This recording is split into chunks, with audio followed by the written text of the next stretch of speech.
Thank you, Mr. Speaker. Members, I think I've written 5 speeches this week for this debate. And I'm not sure any of them are going to be what you're going to hear.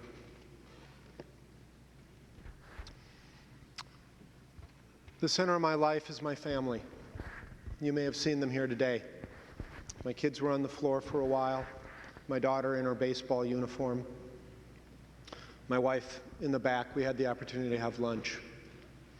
In that respect, I'm highly confident that I'm no different than any other member on this floor. May 2nd, 1998, when my wife and I got married, my universe shifted just a little bit. The wedding ring that I wear was my father's. He wore it for 48 years. After he died, not long before my wife and I got married, my siblings, being older and wiser than I, took possession of it, and without telling me, kept it for us, so that I would have the option of wearing his ring when I got married. My wife and I had a biblical verse etched in to the inside. I am my beloved's and my beloved is mine. And it's true for us. And those 2 kids, when they were born, my universe shifted a little bit more each time. Joyfully. We're really lucky. They're great kids.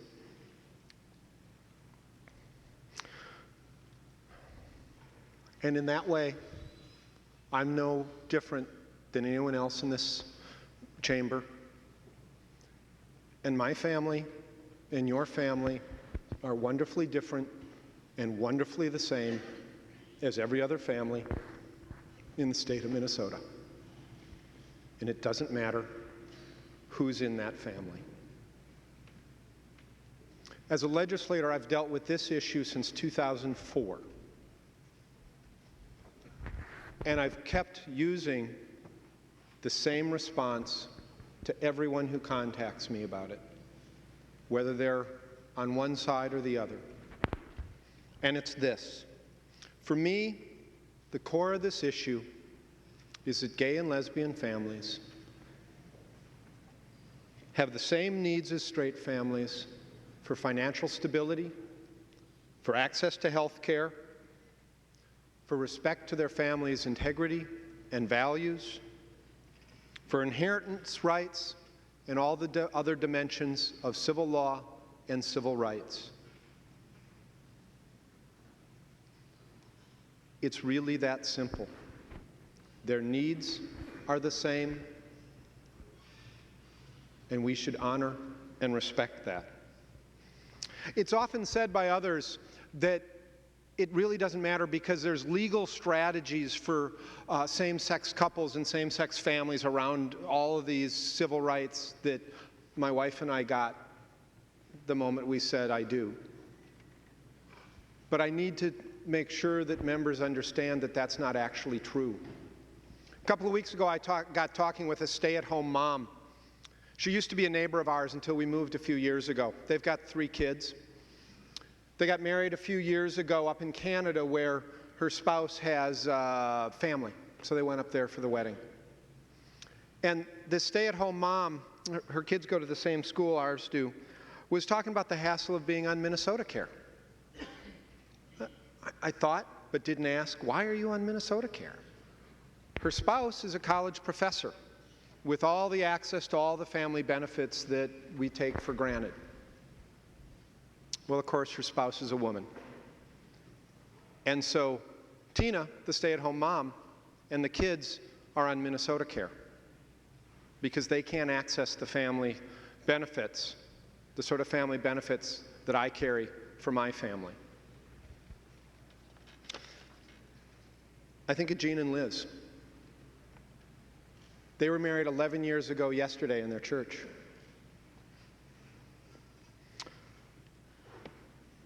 Large number of families and friends were there to celebrate. Their faith recognizes their wedding. even though the law does not. Gina's had a lot of health problems over the years, serious health problems. And they have worked and spent thousands of dollars to get all the pieces together, the living wills, the powers of attorney, the wills to govern inheritance of their common property and things like that. But they know, because they've experienced, when those health crises come, those papers aren't always respected, and neither is their relationship. When they travel, whether it's domestically or internationally, they have to carry those papers along to make sure that if a crisis happens, that they've got the same opportunity to sit at that hospital bedside and hold hands as they confront their fears, to be supported and held as they make those difficult decisions, and to be there for each other the same way that Kara and I can be, without any paperwork along at all. I think of Paul, who's a widower now, legally married in Vermont while he was a resident in New York State. His husband had problems with addiction, like many families in Minnesota who face that struggle. What we know is what we want. We want folks to be successful when they take on their inner demons. What we know is they can do that better when their family can be part of the treatment process.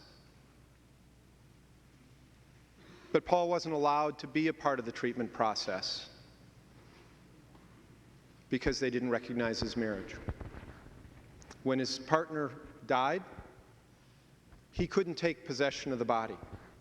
He couldn't guide the disposition of his partner's remains because the law wouldn't allow him to. He was lucky. His partner's family were supportive and loving and allowed him to participate to the full extent of the law. But I've talked to others who live with the very real fear that that most fundamental, profound, sacred, human act of how we care for our loved ones in their final hours and beyond will be denied them.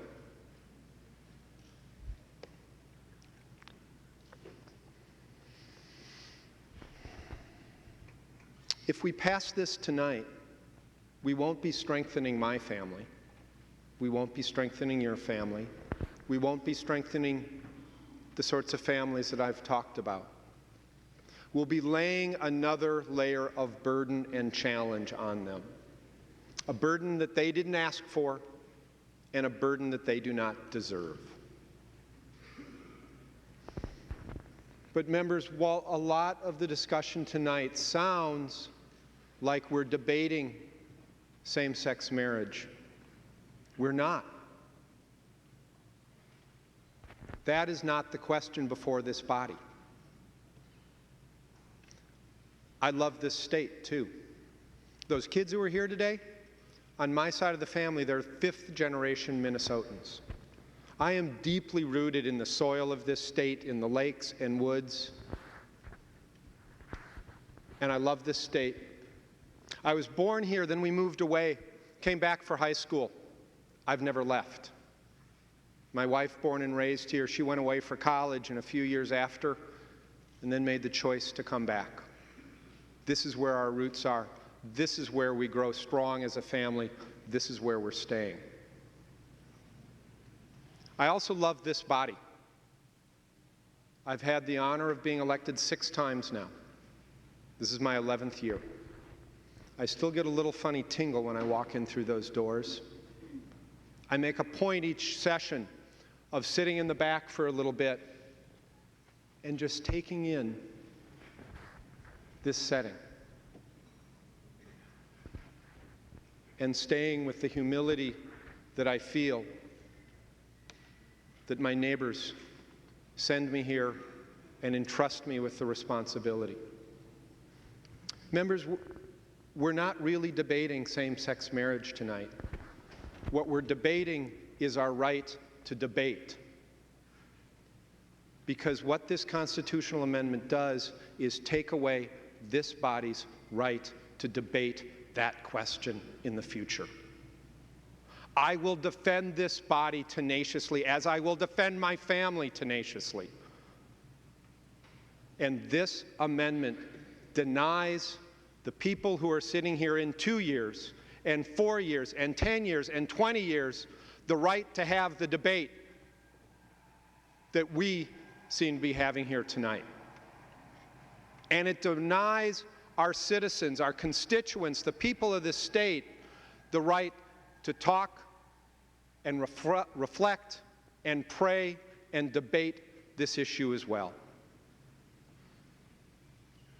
Our commitment to liberty, our commitment to society, our commitment to democracy, and democracy's fundamental need to debate the issues and keep those debates alive so that every year we can make the decisions differently, we can come to a different conclusion, is the vital core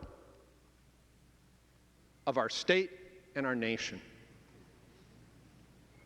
Please, do not deny our constituents the right to debate this in the future.